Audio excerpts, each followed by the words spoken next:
Thank you for tuning in to the latest edition of the 12 Kyle podcast. Whether you're listening during your commute, while working out, or just relaxing at home, we appreciate you. Every download, every listen, and every subscription means a lot. Up next, the 12 Kyle podcast. What's up, y'all? It's your boy 12 Kyle from the 12 Kyle podcast. I want to thank you all for tuning in as you do each and every week. What you're about to listen to is part 2 of a 2-part episode called Both Sides of the Flags with the homies, Baylor and Uncle Dolomite. Now, if you haven't heard part 1, stop what you're doing right now and go back to episode 1. But if you've heard the first part, we now present to you the second part, Both Sides of the Flag of the 12 Kyle podcast. Cheer! Dolomite, did you have any stories like that where you were clearly out of bounds and either got pressed or got threatened? Nah, not really, because the only time something like that ever happened to me, I was on the way from a broad house. But I was at home base. Okay. And I'm talking to the broad on the chirp, like this was chirp days. This had to be like 02, 03. Like I had a little bullshit like 88 Camry station wagon. So I hop out the car, and this is like before I eat, like I ain't even had no pistol at the time. So I get out the car and I'm talking to the broad like, yeah, I just got home finna go in the house. So I just happen to like look behind me and I see 2 niggas sitting in like oddly enough, a Mercedes truck. Oh, wow. And I guess I don't know, these niggas didn't know what they was doing. So like I look and I'm like, hey, somebody in the truck by my house. I'm finna call the homie. So I hit the homie phone like, hey, I think somebody in the hood. So I look, and I guess they saw me see them. So they stupid ass turn their car on, and once the truck turn on, the lights and the shit go on. Right. Nigga had a fucking red Philadelphia Phillies hat. Oh, the nigga, it's the West Sides. Nigga, I jumped right back in my motherfucking car. Fuck the house. Cause I'm like, the driveway is longer. By the time I get to my front door, these niggas probably already hopped out on me. So I jump right back in the car, turn the car on. I take off up Raymond, bust a left on Dwight. So I'm on the phone with the homie like, hey, these niggas on me. These niggas in the white Benz truck. Y'all niggas know my car. So I'm finna come up your street. I guess them niggas knew that I had to drop on they stupid ass. Because by the time I turned on Northwood, them niggas turned on Northwood. I bank a left on 163rd, and they keep going on Northwood. Right out the hood. So the homies, they hit me like, huh, where they at? Because the thing is, like, niggas be ready for the bullshit. Like, they was excited. Like, oh, I can't wait to see these stupid motherfuckers because we finna tear they stupid ass up. Like, right. Nigga, you go, and once we see the niggas behind you, we gonna stop they ass. Like, nigga, we trapping them basically. But I think them niggas knew, because once them niggas saw that I had my little route, they like, yeah, we ain't gonna go down that street. Because trust me, the streets you on, they was headed into danger. Exactly, and they knew that shit. Because once I banked that turn, they was like, nope, chase over. Because I was sure, like, y'all niggas outside. They like, cuz like 4 of us. Yep, we outside. Wow.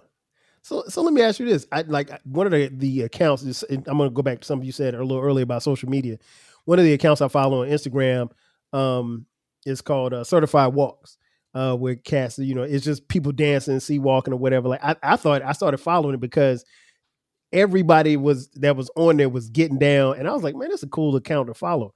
So I started following that account, and then one day I rarely go into the comments, but there was a cat that was doing this dance. He was walking or whatever, and like everybody was giving him props or whatever. Like they had a bunch of comments, and I started noticing like there were dudes that were tagging, putting their hood on the comments, and obviously they were Crips or whatever like that, and a couple of Bloods chimed in too as well. And it wasn't no disrespect, but it was just so it made me think like, damn, like I would think, or at least just my mentality coming from small town Florence, South Carolina, that you wouldn't want to put your tag or your hood name or anything like that on social media because it's documented.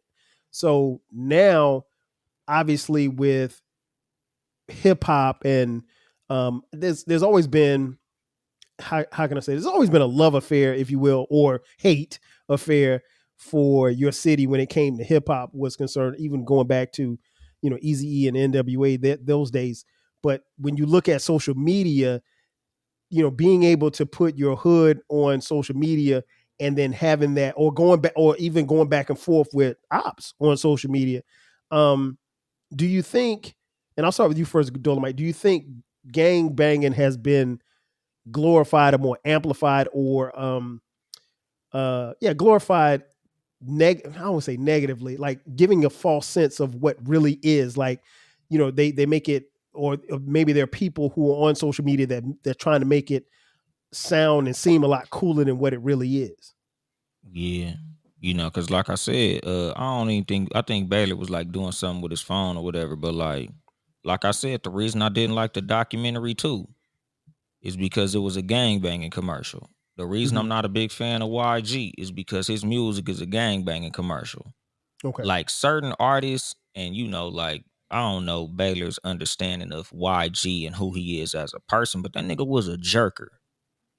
A lot of these rappers that get the clout as gang banging rappers, these niggas wasn't from that shit like that. Like, these niggas was dancers. Game was a fucking dancer. Like, these niggas wasn't like that. So they make it sound cooler than it is. So like when you hear a song like, nigga, I'm from Bompton, like, nigga, it's jamming so hard, it's like you want to be a part of that shit. Like, Right. nigga, you like, man, nigga, yeah, that's right, nigga. I want to throw up the shit like Chef Boy, nigga, gang gang. Do you gang like that bang? song. Like, nigga, I that like song that. is so tight. It's like, I like that. I gang bang too, nigga. I want to throw the deuce to foe and all that bullshit. So it's like a lot of niggas on social media, like, they look at it like it is like a fucking social club. Like, there's niggas in other states and cities. Like, I done talked to 8 Trays from Baltimore, and they literally choose that shit. That's like, crazy, not man. because, oh, I was raised around these niggas and I didn't have a choice, but like, nah, man, I knew the homie from LA, and we tapped in with the LA niggas, and we from 8 Tray now. Like, y'all niggas is like Trekkies. Like, y'all niggas are fans. Those are like jerseys to y'all. Yeah. Like, and don't get me wrong, like, I'm not saying like they bitch ass niggas or nothing, because them niggas out there, tearing up shit too. But at the same time, like, the mindset is different. Right. So it's like a whole lot of the shit that you see on social media is a bunch of niggas that's attaching themselves to something that they deem to be cool. With a lot of us, it was some shit that, like, it just was life for us. Like, like the example that I made, like, everybody who I grew up with was part of this shit. Like, so that's why I became a part of it, because these are my real friends. These is my real family members. So that's just what it was for me. These niggas on social media, they're choosing it because it sound like it's cool. So even with, like, it's probably a 50-50 on that certified walk page, where most of those niggas on that page don't gang bang at all. They just good ass dancers. Right. Like, some of those niggas are party crips and party bloods, where they might be members, but they dance real good. So everybody get in props because of how good they dance. So it's like, yeah, man, get your walk on. The different page that you'll follow will be the Rip Rider archive page. Okay. That's I where that you'll on Facebook. That's what I'm saying. That's where you'll see the members. Because every now and then, motherfuckers will send me pictures. Hey, man, look, here go your uncle. Oh, man, here go all your homies. Oh, man, here go your little cousin. Like, you'll see a bunch of my niggas on them motherfucking pages. And I think I told you this shit 12K. I never took pictures. Yeah, you gonna take pictures. Like, it'd be, I'll be there for a lot of that shit. Like, I can show you the pictures in my phone where I was in attendance of a lot of these situations, but I don't get in pictures. Listen, one of the things that he always iterates on the Too Much Game podcast, he said, I don't take pictures with niggas. But if you look at the cover art, he took a picture with this dude. Yeah. Like, y'all got a picture with me, but a lot of niggas can't say they got a picture with me. Like, I don't take pictures with niggas, and we appreciate that. Yeah, because like, during the MySpace days, I remember there was a clique from the South Side called the Goonies. And shit, nigga, the police came through and did a sweep on the MySpace page. And a lot of them niggas got locked up. Like, a lot of niggas got locked up off MySpace. Guilty by association. To the point where I was DMing niggas like, take me off that page. Like, when the niggas was posting all the nutties, and I'm like, take me off this motherfucker. Like, I don't give a fuck about the clout. Take me off this shit. If a motherfucker go, you ain't from nutty, you ain't on the page. All right, I ain't from nutty then. Cool. I ain't in jail neither. I know that's right.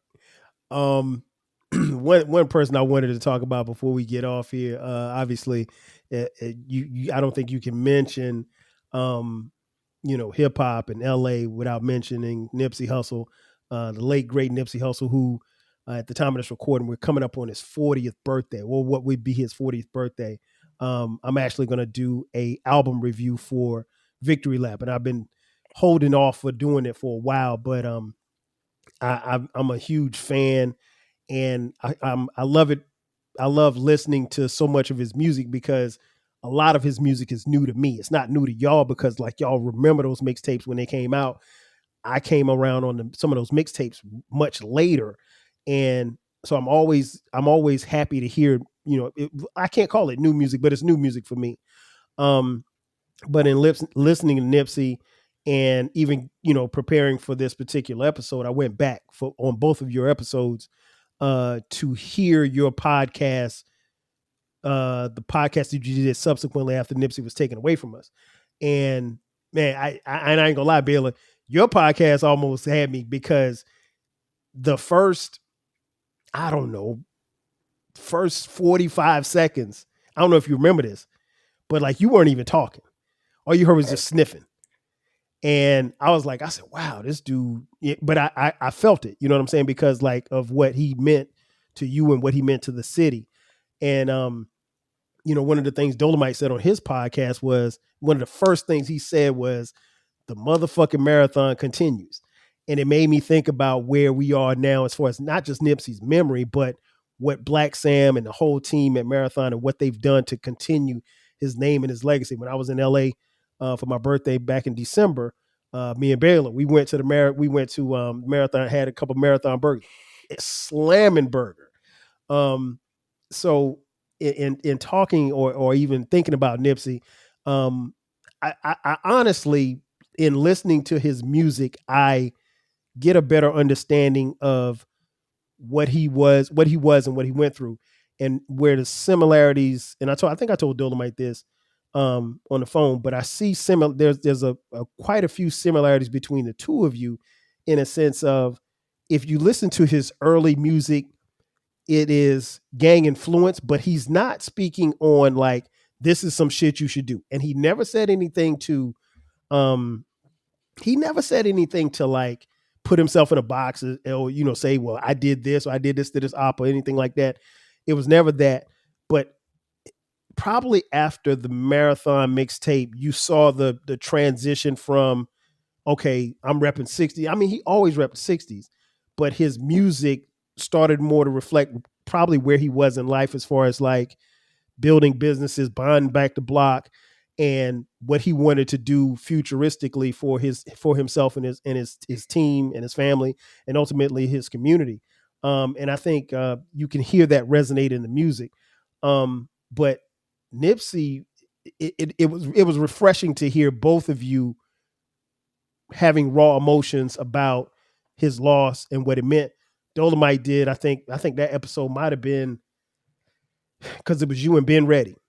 And it might have been maybe an hour and 45 minutes or so. And y'all, straight conversation, but it was raw emotion. Baylor did his episode the day that Nipsey died, which I don't know how you did that because Cats was torn up about that, So we canceled our episode. That's yours was like maybe about a week later, I think. Yeah. So in speaking about Nipsey, man, what do you think about his transition from the streets to rap, and then what he did, not just for his neighborhood, but what he did for LA and rap fans like the three of us?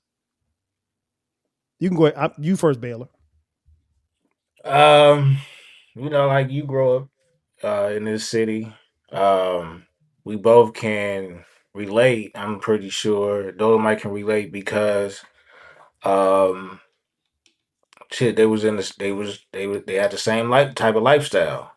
As far as myself, you got cousins and friends and stuff like that that's out there banging and stuff like that. And when you just, you know, when you see all this death around you and stuff like that, it's just a negative cloud of like a negative feeling. You know, that's why when cats play sports and they got a bit of a name with some talent, the first thing that we say is like, just go away. If you can get a Mm-hmm. scholarship going to a school out of state, just do it. You know, but then when you see a homegrown cat Yeah. banging like one of the most, and to me, nowadays gang banging is like commercialized. Okay. You know what I'm saying? They trying to make a profit off of it because there's a lot of people that's intrigued by it. A lot of casual viewers are intrigued by the LA lifestyle, and they know that the gang lifestyle is a part of LA's identity. And for a cat that looked as sharp as he was, sharp spoken as well, and he told you his background. You could actually his background is actually documented. You know what Mm-hmm. I'm saying? With him doing just interviews in the hood, standing next to a car. You know what I'm saying? All the way to selling a project, a mixtape for $100. $100. You know what I'm saying? To where one of the greatest of all time say, "All right, let me get some of those Yeah. at Let that me get price." 1,000 of those. Yeah. And it's like when you see a cat like that, he's not a gang member to me anymore. He's not an artist anymore. It's like you got one of them cats that came down here and he here for a reason. Mm-hmm. That's how I looked at him. So when he went down, that crushed me, bro. Yeah. I the thing that I loved about both of those episodes is that you guys spoke from raw emotions, but you were really honest and upfront about who he was, and there's nothing that you said that that he didn't reflect in the music. What about you, Dolomite? Man, like I said, when that shit happened, because we had just recorded Cat versus Dog, Mm-hmm. and like being ready was like, yeah, nigga, like we, of course, after we finished the episode, the TV on, the news come on, they like, there was a shooting at the Marathon store. So, we looking like, damn, boy, Nipsey gonna be mad to the motherfuckers. They ain't even supposed to Right. have guns up there. That nigga Right. gonna be pissed. I don't know where that nigga at, but I know he pissed off because Mm. that ain't supposed to happen up there. So then somebody hit being ready phone like, nigga, it's Nipsey who got shot. And I'm like, Nipsey got shot. He like, yeah, nigga. He said it was Nip who got shot. I'm like, hell no. So, Mm-hmm. we just sitting there, we setting up the equipment, we getting the music and doing all that shit. So then the homie sent being ready a picture. And, of course, he got the little white t-shirt, the little, and I'm like, nah, hell no. Right. Like we knew he was dead probably about 10, 15 minutes before the news said the shit. Cause Yeah. he was like, man, he fucked over, nigga. They fucked him over. Like, the nigga telling us on the phone. I'm like, Mm-hmm. nah, that can't be true. So then when the news said the shit, being ready, like he didn't ask me if I wanted to record. We just unhooked everything. Like, Mm-hmm. fuck that shit. So Yeah. we went outside and I'm talking about like you could hear a mouse piss on cotton. Mm. Like it was like planes wasn't even flying in the sky. Like it just was dead quiet It outside. was dull. It was dull Yeah, both of y'all outside said that. for very eerie. Like same thing with Kobe, back to back, bro. Mm-hmm. We was sick. Yeah, that was tough. And Kobe's death was very the way that he died. Like, and I always try to make sure that I don't. I'm very cautious about what I see, and I remember the tweets started coming in about Nips, and I was like, and then I think somebody said TMZ said something. I was like, that ain't true, and because you at this point the internet was kind of wild. I mean, it still is wild, so there was no way to verify it. So I was like, I'm not believing nuts. So I literally turned my phone off. I turned the notifications off, everything, and then I sat down and it came up on the news like CNN. And I was like, man, you gotta Yeah. be kidding. And that's when I knew it was really, and it didn't, there was like, just a weight, like, man, I can't believe, like, and because at that time, we didn't know anything, as far as like who did it or what was behind it and the whole nine. But even in his death, I think, and I'll talk about this in subsequent episodes when I talk about his album. Um, he was here for a purpose. You know what I'm saying? And I think what he did was he laid the blueprint flat for everybody to see. And one of the things that I really enjoy about the music is that there was a point in time, like you said, if you go back to those early mixtapes, yeah, you were 100% sure of who he was and where he was from. But as he got older and more mature, his sound was more redefined, and he was a better rapper. And there's a reason why Victory Lap, and I kept saying it, there's a reason why Victory Lap sounds the way that it sounds. And I can't wait to review the album. But like if you go back to Crenshaw, his sound doesn't sound the same on Crenshaw as it does on Victory Lap. But you got to remember, it's really two different people. You know, I mean, like he had grown and everything. And but yeah, man, he was somebody I definitely still to this day love listening to. And I'm definitely looking forward to, you know, breaking down this album and talking even more about him. You know, one question I forgot to ask, Baylor and Dolomite, because your name isn't Baylor for real. Your real name is Ronald. So how did you get the name Baylor? Because I think, okay, folks, real quick, Baylor and I had been moving in the same Twitter circles probably for a couple of years. I'd seen him. Dolomite too. I think I'd heard about him, you know, or whatever like that, but I ain't know him. And we finally linked up in 2021. And it's crazy because like I've known Baylor since 2021. I think I started rocking with Dolomite like maybe 5 months later in 2022. But it feels like literally like I've known these guys all my life. Like they really could fit in with my crew that I grew up with in Florence, or my crew from college. But yeah, Ronald, and I don't call him Ronald, but Ronald, how did you get the name Baylor? And it's funny because hearing your wife Marcy call you Ron, I was like, when I came to your house, she's like, yeah, I told Ron. I was like, Ron, what the hell is Ron? The wife always gonna make me look lame. Always, they always gonna make you look lame. Man, listen, my wife calls me Kyle, and it's the most proper Kyle you've ever heard. See, and then I say Cal, which sounds like C-A-L. C-A-L. That's where y'all from. Brownie think your name is 12 Cal. Yeah. Tell her, I say 12 Cal. Yeah, because she saw me texting you today, and she was like, Kyle? His name is Kyle? Like, yeah, Brownie, his name is 12 Kyle. That's it. Nah, at Fremont. So how'd you get Baylor? It was I had a couple of homies that was Bloods. It was a gang of Bloods on the basketball team and the football team. So you know how the Bloods do. They put beat not on everything, but it got to make sense. So one thing I say about the gang culture, we got a top 3 walk of all time, and we got a top 3 slang of all time, because the most commercialized dance I've ever seen outside of the goddamn moonwalk is the Crip walk. You know what I'm saying? But look, dog, after the game came out, bro, you seen Lil Wayne and Dipset and all these niggas, and they took it to the point where it was like everything was commercialized. We did it. We was actually getting into it with the Bloods. So we was like, we did it as mocking them. Don't do that, by the way. Don't do that, okay? Yeah, People in the audience, please don't do that. And technically, I'm from the era where when you went to a house party, backyard boogie, wherever y'all went to, where it was a function, and you was Crip walking, if you wasn't a Crip, that's your ass. And if you was a Crip and you was Crip walking, you was in the wrong hood, it's gonna be an issue. Unless you one of them niggas that Rambo and shoot your way up out of there.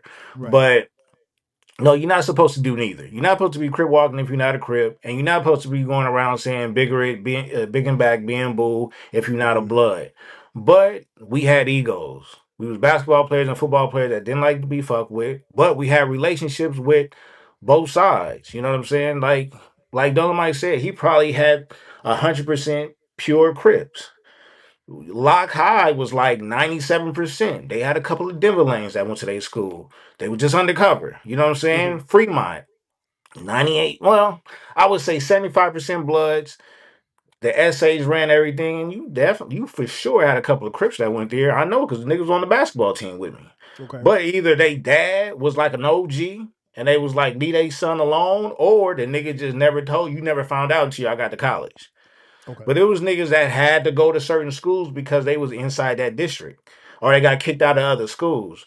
But nah, I mean, I grew up around the Crip. The Crip homies never came up with a dope nickname. The Blood homies did, And so the Blood and homies called you Baylor. yeah, because of basketball, the coaches would usually call you by your last name, which is Last name. Taylor. But I'm around the Blood homies, so they call me Baylor. Look, ask Marcy what her nickname is. I Barcia, have that. Barbia. They both of them. So it's like it's where like y'all said. We got to claim the cats that went to the high schools. You know what I'm saying? So hey, some nicknames are earned and some nicknames are given. You can give your own self a nickname, but you still gotta earn it. It don't really Right. count. I never Right. changed my nickname. I just said fuck it. That's the one they gave me. And it went. And again, it went commercial because niggas. Mhm. I never called myself BTG. A nigga from shout out to Big B and the In Deep show. They the ones that gave me the nickname BTG. Okay. And that's off of Baylor. That's off of Baylor the Grade.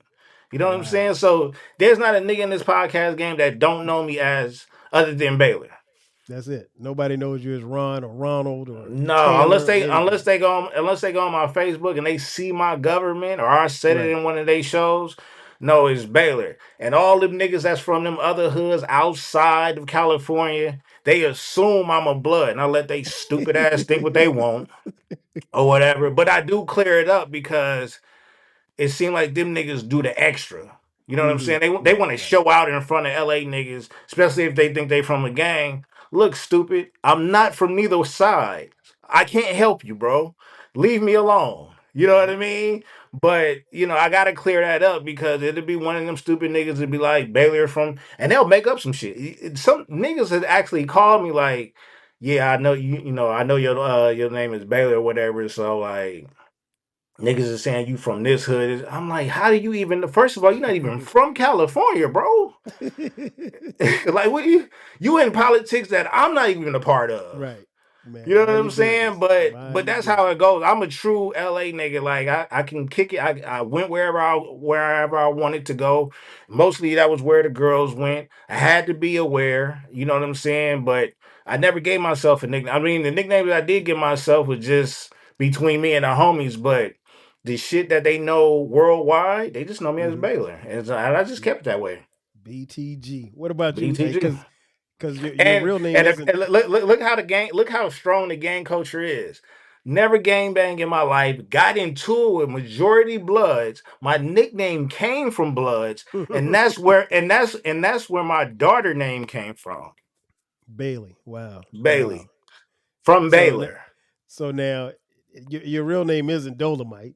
What first? How did you get Lil Ant, and then how did you get Uncle Dolomite? Or you went from Young Dolomite to Uncle Dolomite. Yeah. So how did you get those names?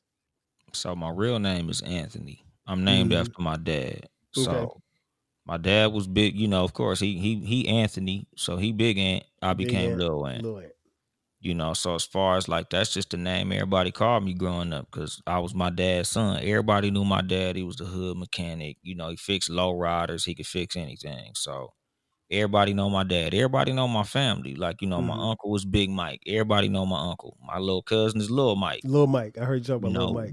We're known as our father's kids. Like everybody knew my family. Everybody in the hood know us. So that's just who I was. Like, as far as my hood name is Baby Droopy. Because my cousin, I see it now. yeah, Yo, I know I've been rocking with this dude damn near 4 or 5 years, and I never knew that until just now. because Baby Droopy. Okay, yeah, makes because my, sense. my big cousin got droopy eyes. So he's the original Droopy. His little brother, my big cousin, same thing. And then I came up under them. But Mm-hmm. because I was Lil Ant my whole life, I just never picked up the name. Like, Mm-hmm. so there's pictures with me with Baby Droopy written under it, but like I don't introduce myself as that I'm Lil Right. Ant. Right. So like Dolomite came in high school. Okay. Like we used to watch like they would be like, oh, bring in the movie, bring in the movie you like, and we'll watch movies on Thursdays. So I brought in Dolomite because I liked the movie. Mhm. So we watched the movie and they was like, nigga, you like the movie because that's you. Nigga, you just talk shit and you got all the bitches. Cause at my school, like I just was known for having hoes and talking shit. So, Mhm. you know, and the same as like in G thing, pimping hoes and talking shit, like my name was Dolomite. Yep. So, you know, the name just stuck, Stuck. you know, and I said young Dolomite because there's already a Dolomite. Mhm. So, you know, after that, like, you know, I got older, I got gray hair, my beard, I got banned from Facebook and Instagram. So I couldn't use the name Young Dolomite no more because Instagram banned the motherfucker. Mhm. So I just held on to the name Dolomite, like, well, because I'm getting older, I'm Uncle Dolomite now, since, you know, Unc status. Mhm. And the crazy thing is, you know, like, I think it was somebody Googled my name, and now it's right under Rudy Ray Moore's name. That So if was you Germ. Germ Google, did that. yeah, if you Google Uncle Dolomite, it literally says podcaster and comedian Anthony Webb, blah, blah, blah. Like I'm Mhm. on Google. If you Google Uncle Dolomite, it'll pop up. So that's kind of dope. But yeah, like, you know, I got the name from the movie and, you know, it just stuck with me. No But like doubt. No even, you doubt. know, cause like I went to a comedy show recently and it was a gang of my homies. Like one of my homies threw the show. And you Mhm. know, we got like Chris Sneed, Ross Washington, Precious Hall, Scruncho was there, like all the comedians was there, and they all know me as Dolomite from Mhm. comedy. Like, so everybody there calling me Lil Ant. So they like, oh, okay, Lil Ant, why they call you that? And I'm like, that's just what they call me. These are my folks. This my hood here, nigga. Like, Mhm. and you know, like it's just funny when, you know, you could say where you from all you want to. And I tell people all the time, like, it's not about who you know, it's who know you. Who know you You know, exactly? like you can claim the hood all day, but do the hood claim you? So, Facts. you know, like the nigga was like, it just was a trip to see all these OGs, you know, hugging you and, you know, calling you nephew and all that shit. And I'm like, these really my folks, nigga. Like, I don't, the hood claim me just as much as I claim the hood. Like, again, Mhm. Are you feeling nostalgic for the golden eras of rap and soul music? If so, tune in to the Rap Soul Podcast. We are your weekly journey through the 80s, 90s, and 2000s, spotlighting the music and the hidden gems that shaped the soundtrack of our lives. From the powerful beats to the soulful melodies, we bring you the best of the past with fresh insights and stories. Rediscover the music that defined a generation. Subscribe to the Rap Soul Podcast and enjoy the vibes. If you want a podcast where culture, conversation, and life collide, where you get insightful commentary, engaging discussions, and a fresh perspective on everything, then you need to listen to the 12 Kyle podcast, hosted by the one and only, yours truly, 12 Kyle, a voice that you know and trust. This podcast will bring you thought provoking moments, compelling stories, and a whole lot of fun. Whether you're a first time listener or just tuning in, each episode promises to be something new and exciting. So sit back, relax, join 12 Kyle, myself, and my guests as we break down the world around us and give you stories that you've never heard before, from nostalgic throwbacks to everything in between. The 12 Kyle podcast is a front row seat to this conversation. Subscribe now and never miss an episode of the 12 Kyle podcast, where the vibe is always real and the discussion is always worth your time. I'm not one of these new gang members because in today's gang banging, man, half these niggas live in Paramount. Mm. You know, these niggas live in Lawndale. These niggas live in Lancaster, Palmdale. These niggas live out here in the Inland Empire and they claiming some shit in LA. They got to get on the freeway and drive an hour and a half to go to their set. Mm. You know, in our day, you was born there. Yep. These niggas claiming the hood, they can't even take a shit in that neighborhood. They can't even spend the night over there. They Mm. just over there claiming some shit they ain't never lived in. Mm. But with us, family. That's about as bad as the people, claiming streets and sets that not even in that city. I think I told y'all, like I was over on the west side. I stopped to go to Waffle House, and there was an abandoned building next to the Waffle House, and somebody wrote 60s on it in spray painted 60s on it, and there's no 60s street over there. I was like, 60s? Like, are you like really? Like, I was like, come on, man, what are we doing here? But I don't know. I guess to each his own, man. To each his own. Everybody, they see stuff, and that's what I meant by what we see in here on social media and stuff. But yeah, I'm gonna put a bow on this thing, man. Again, these cats right here, man, these are my boys. I never can stop telling people about how I fuck with them, because like when I've been out to LA and then like hung with them. Like it ain't we've gone out, been to Baylor's mansion, and I ain't been to Dolomites mansion yet, but I'm gonna get there next time I come out there. And then like we've done fly shit together. Like I mentioned at the top, Dolomite is a comedian. Like he ain't no play comedian, he's a real comedian. And what was that Wednesday night we went to they had a set in a D.L. Hughley spot in Pasadena, and one of the coolest shits you'll ever see was like Dolomite wasn't on the bill to perform that night, but it was he was trying to get on and get some time to get on stage. And so me and Dolomite get there early, and Uncle Bob came out there, and we were talking, and then D.L. Hughley walks in, and Dolomite's like, all right, he's like, hold on one second, let me go holler at him. And he walks up and he just starts talking. And now I don't know a lot of people that would do that, because you had to ask D.L. Hughley, hey, I know you might not have a bunch of time for other comedians, but if I can get 10 minutes, let me know what I could do, whatever. And that's somebody that you look up to in the comic world. But I mean, like that took a lot of guts. And like I said, I didn't get a chance to see you do your thing that night, but we had a good time. Hung out with Baylor as well when I was out there. LA is one of my favorite cities, and I'll definitely be back out there again, hopefully sooner than later. I ain't moving out there because I need a couple more zeros. Baylor. I need a couple more zeros. What you say, Baylor? Took the homie on Fig. Hey, look, 12 Cal. Listen, the nigga name I've never seen anything like I saw Figueroa. That nigga on Fig, man, that nigga lost. Now every time he probably followed that page on IG. It's wild. I don't follow the page. I saw enough of Figueroa. I saw enough of Figueroa to make me. I was like, I mean, like, and this is it's a long street. So I think I got on Fig. Maybe I think I was coming from Long Beach, and Bayless, and I text Baylor. Baylor said, "Hey, get on Fig and just go straight down until you get." Because I was staying downtown at the Intercontinental. Hey, I'm not lying though. I didn't do it. I just didn't want him to get on the freeway. Just take. Listen, I saw a little bit, man. There was literally a prostitute on every single corner. Hey man, and then like you go a little bit further down, and there was a place. I can't remember the name of the place.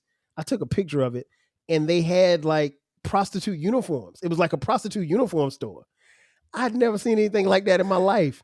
And so like I'm sitting at the light, and I'm in like a rental. It's like a Nissan Sentra, something like that.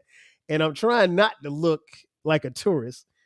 And like I see this chick, she's walking, and she starts walking toward the car.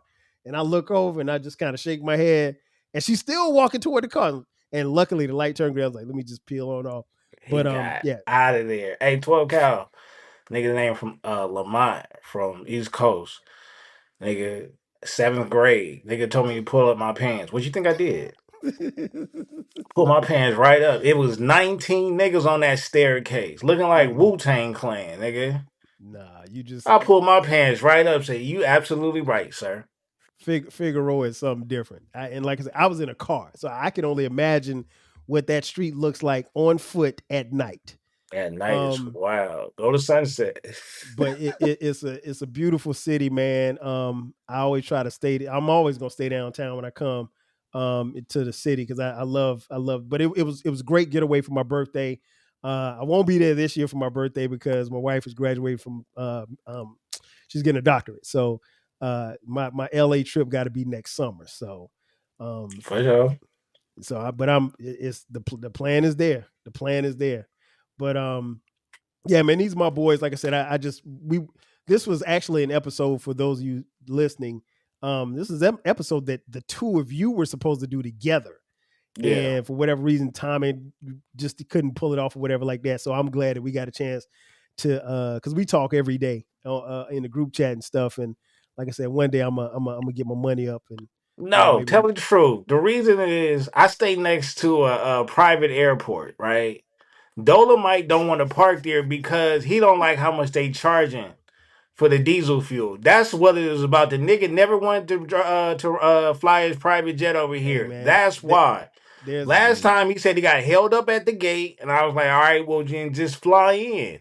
He Y'all was got- like, they charging too much for the diesel. I said, all right, I don't know what to do. Because look, you can't just like these two niggas joke about hold up. Nah, hell nah. These two niggas joke about getting to my house.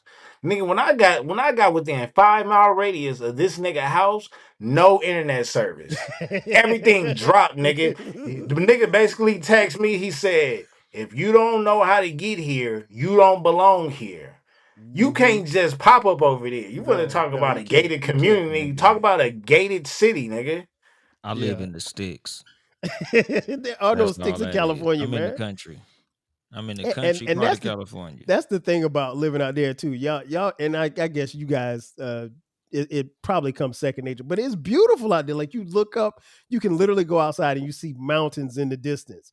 And I hit Baylor up one day. I said, man, y'all got some dope ass palm trees. Like I love palm trees, man.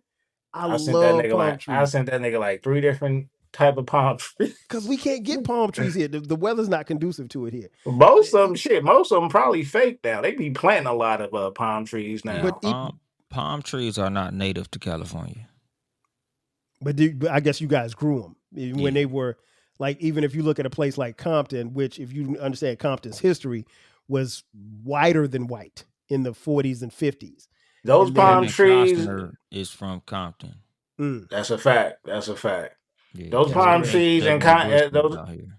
those palm trees over there by the 6-0s and those palm trees in Beverly Hills is just as high, just as beautiful. I mean, You look tall. up, you see some beautiful palm trees, but you look down, that's 2 totally different atmospheres. Yeah, and I was like, man, why are they so mad? Why are they fighting over there? Man, it's such a beautiful place. It's Yeah, the but you food. guys- I always say my theory is always the fast food. Think about all our classic hood movies. Mhm. Fast food played a part in a lot of death. Yeah, Jack in the Box, nigga, and rallies, get all of them. Kane got dude at the drive-in. I was like, Niggas yo, got robbed. Niggas got robbed at Tam. Like you don't go. That's why I'm saying you come out here. Do not get the fast food. Don't go to none of the burger stands. That's where niggas get robbed at. They tell y'all in every movie. Go to every Unless they movie, just nigga. Burger stands and liquor stores. well, you know what? One question I do have: why y'all got so many donut shops? There's literally like a donut shop on every. That's them corner. Koreans. They put We and good at then making donuts. and then when you get Man. when you get the donuts and the Chinese food place right next to each other.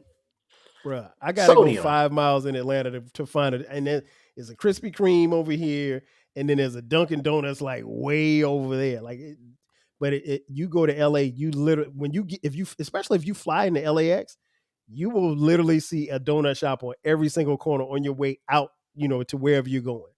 They got good breakfast sandwiches, Oh yeah, for sure. croissants, And one thing I meant to mention earlier, Dolomite touched on it. He mentioned the Yankees.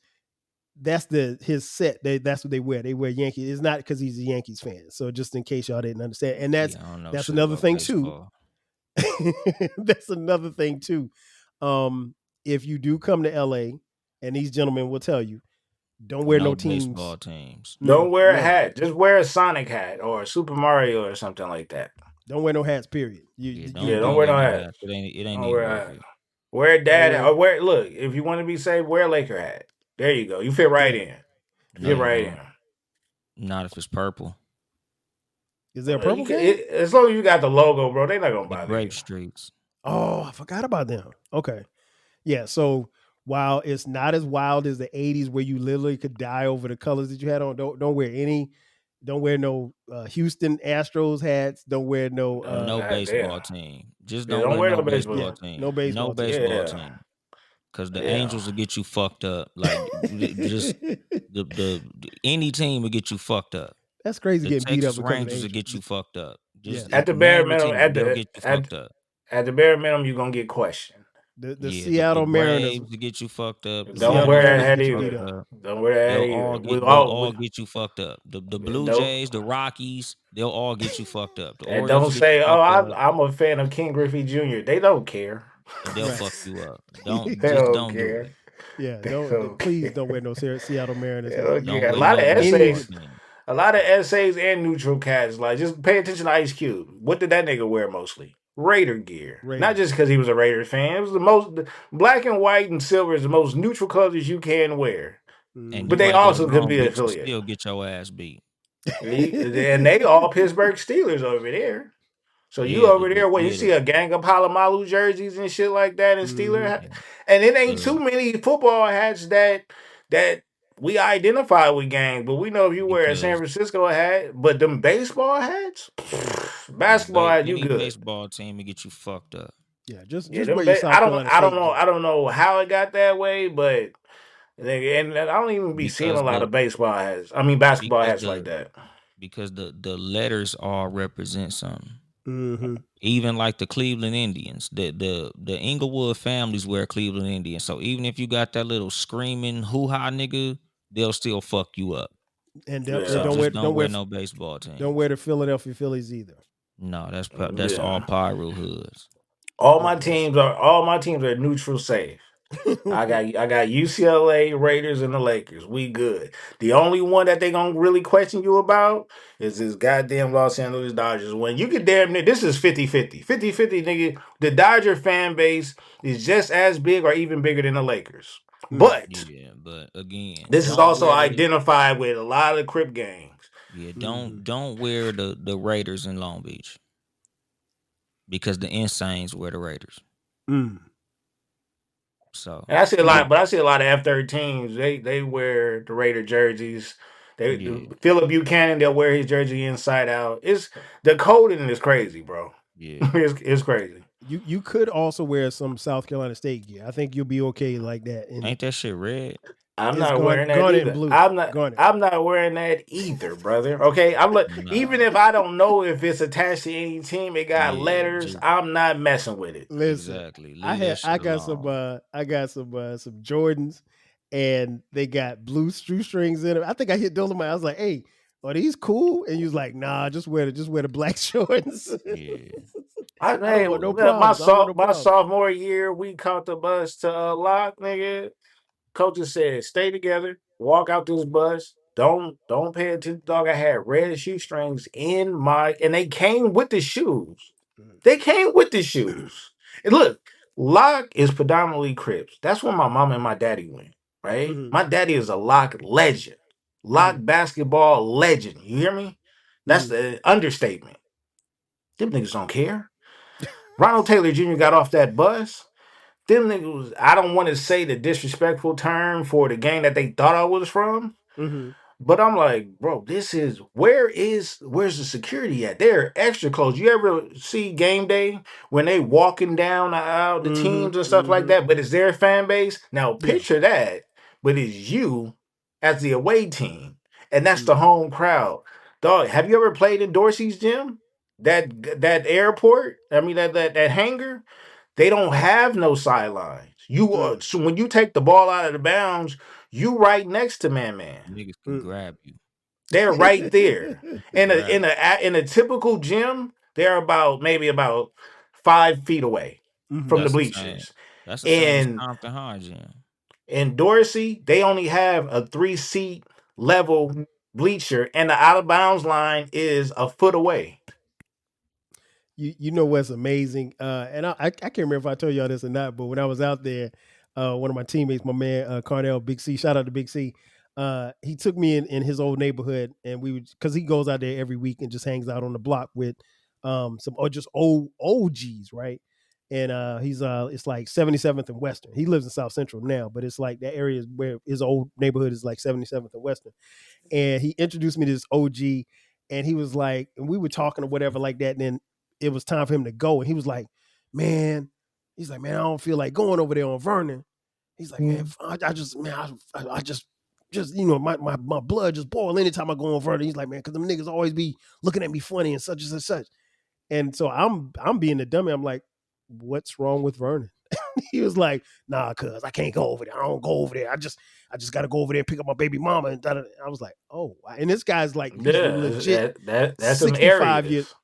Yeah, he's legit 65 years old. And I'm like, wow. So he's 65 years old and he still gets upset about going to this particular section of LA. I was like, wow, that's crazy. We got some It was cold funny. rivalries. We got some cold rivalries out here that has really nothing to do with. Dog Crenshaw and Dorsey is a bigger rivalry than UCLA USC, bigger than North Carolina and Duke. Are you a Crenshaw and Dorsey game on a Friday night? Are you correct? I'm not going. What? That's like Compton and Centennial. Yeah. Because we all Crips and they all Bloods. Yeah. And you know, Fremont and Locke. Speaking of USC, I did not realize this until my last time out there. I didn't realize USC was in the middle of the hood. Yeah, it's right there. It's crazy because you don't get a lot of deaths over there though. They had a couple 1 year, but I don't even think that had nothing to do with gang violence. But that was there's just nothing really that separates. They literally call it the University of South Central. Like there's really nothing that separates. Like, and I was driving through back on my way to the hotel. No, I went through there twice because I went when I met Big C for breakfast, and then I was when I came back down Fig messing with Baylor. But yeah, like there's really nothing that sections off the campus from the city. So like you drive through and you see these, you know, college apartments or whatever like that, and then fly ass apartments. I mean, like it overlooking downtown or whatever like that. And then like you take a couple of steps on campus and you're on campus, and you take a couple of steps off campus, like you are literally in the wrong area. You can't get on. You can't get on there though. You could walk right on to UCLA because it's a public university. Okay. But USC is private. You can't just walk on it, and them niggas they'll run you down. It's a highly respected area as far as where the school is at, and then they play at the Coliseum, which is a couple of blocks down. Well, next block over technically because they got the Science Center over there. But nigga, the Coliseum is right there next to Manual Arts. It's popping right there. So tell me this: why do they have the? I was coming down. Was Exposition? Is that the name of the yeah? So I'm coming out Exposition, and there's literally like a train station here, and the school is right here, and you literally have, you know, little white girls just jogging to class or whatever. But like the people getting off the subway, not I can't call it subway, off the public transportation is like the most thugged out people and everything. I'm like, damn, like you normally in most cities, like in my mind, I wouldn't think that they would be that close as far as interacting is concerned, because like even like here in Atlanta, Georgia Tech is in the middle of downtown, but there's no public access to where you can like get to Georgia Tech. You got to cross a bridge, and when you at Georgia Tech, you know you at Georgia Tech. You know what I'm saying? I thought that was interesting that the city, like you're literally in the city and you're right there on the school, and there's not really a whole lot of parameters between the public and the students. And it's private though. That's the killer part. You can't not just you could walk down the street, but it's private. You can't walk onto their campus at all. You got to have a legit reason to get on their campus. So it's highly respected, but it's just you around. It's just like the White House. The White House, right behind the White House, is the hood. The hood. So it's literally that close. But when you go to Westwood is a whole ass different city. It's right next to Beverly Hills. Bel Air sits on the top of it. I got to get over there. Century City and stuff like that. That's where the money is at. So you walk on, you're gonna see, especially in the summertime, just like how y'all pull up to the comedy club and you see DL, Andy from Compton.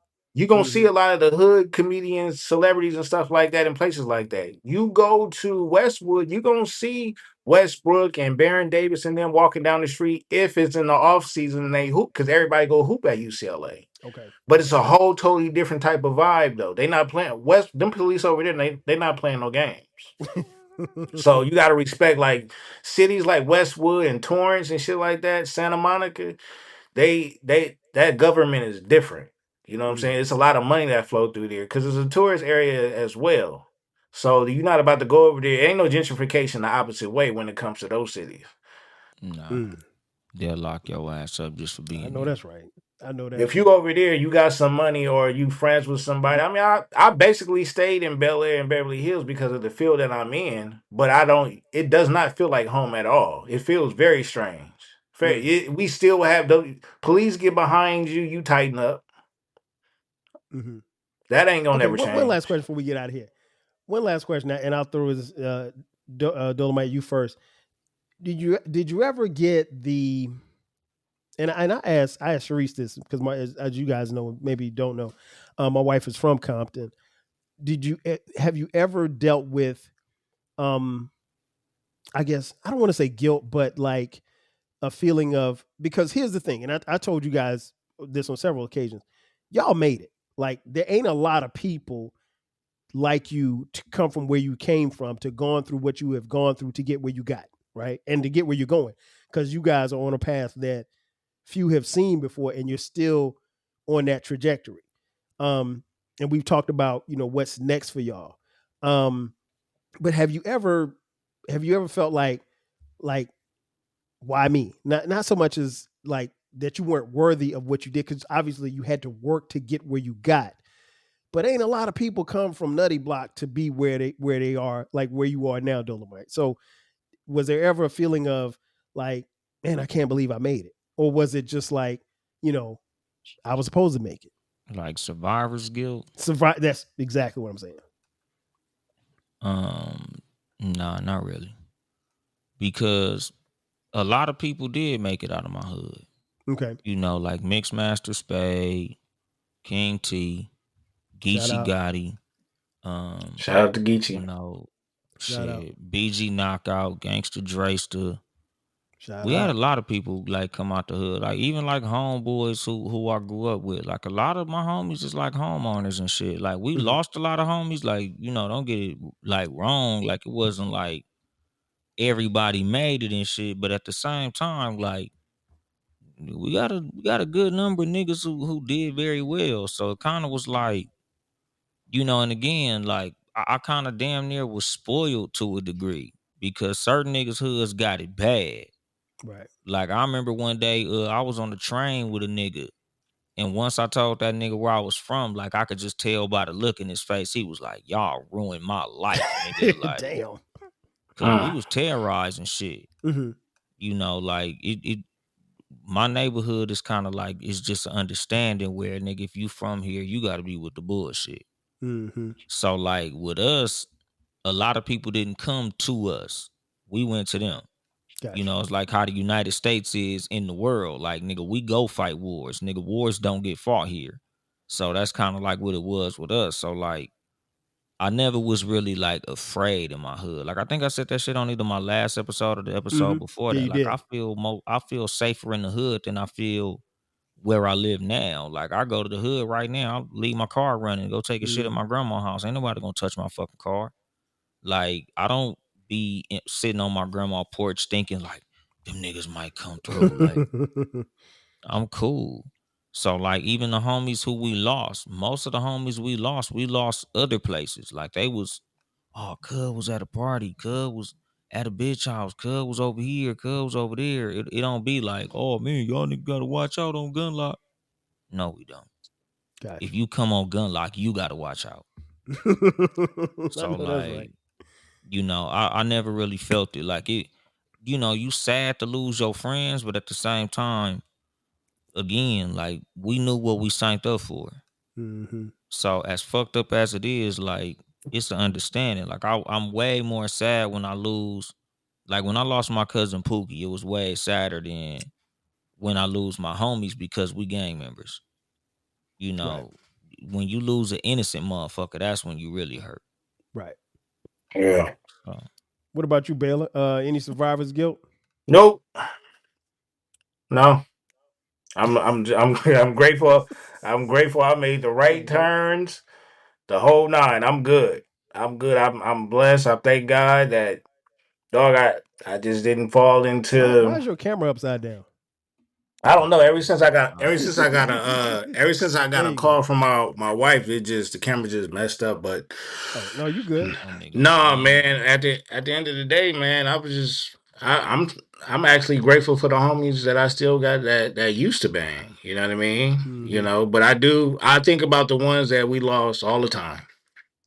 All the time. So I'm glad I was able to make it through this journey, bro. Like again, it wasn't just our city, but it was a gang of cities across the country where the thing was a lot of cats wasn't even making it to 20 and 21 years old. Mm-hmm. You know what I'm saying? College was a dream and stuff like that. Now college is an option. You know what I'm saying? Mm-hmm. So I'm grateful, man. All right. Well, I know I said one last question. One more before we get out of here, man. I would be remiss if we went through this entire episode and did not mention probably outside of Dolomite the most popular person from Compton, and that is Kendrick Lamar. Man, this it's been more than a year since this last run, but he's really, if you listen to him rap and you see what he did on this tour, and you hear the most recent verse at the time of this recording on the New Clips album, he ain't letting up. Like he mentioned before about having his foot on the neck of hip hop. What do you Baylor? What do you think's next for K Dot? He said he's going into animation, if I'm not mistaken. Okay. So I'm pretty sure within the next, I don't know, 3 to 5 years, we just gonna get some different type of content. Who knows if we'll get another album or not? I feel like he'll give us another, Kobe retirement type of, you know what I'm saying, type of thing. But yeah, I mean, I think he's gonna put his creative views towards the screen, and whether that's a cartoon, TV show, a movie, or a play, maybe. I can see him doing plays and stuff like that, writing them. So yeah, I mean, another cat where just imagine the cats. Like I think about that for all other hoods outside of California, but dog, if we had Nip and K Dot together, you know what I'm saying? It's crazy, unbelievable. Listen. What about you, Dolomite? What do you think? What do you think is next with Kendrick Lamar? Shit, like he said, it's gonna be definitely some shit on the screen, but I don't think he done doing music. I think I he don't think gonna so. get on his Andre 3000 shit, where whoever need a verse every now and then, if he feel like fucking the game up, he just gonna pop out and show niggas like, nigga, let me go ahead and rip these niggas head off. The game getting boring, nigga. Let me go ahead and go viral on their ass one time. Yeah. So he gonna do what he basically gonna do whatever the fuck he feel like doing. Like he gonna throw his weight around. Mm-hmm. Yep. Yeah, I think I think he's still just scratching the surface because he's still got a lot left. He's still got a whole bunch of tread on the tire. And you mentioned the pop out. Every time I think about the pop out, and I think about the ending of the pop out, and I don't know the exact number, but if you go back to that final scene where everybody was on stage with him, it was at least 100 different gangs up there on that stage. Yeah. Yeah. Easily.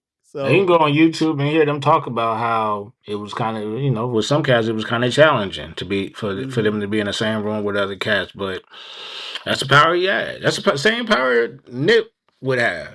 yeah. You know what I'm saying? Yeah. Probably even more powerful to have, cats that's in the trenches be on stage together and stuff like that. So, yeah, The unifier of legends, music. classic, The unifier of music. dedication.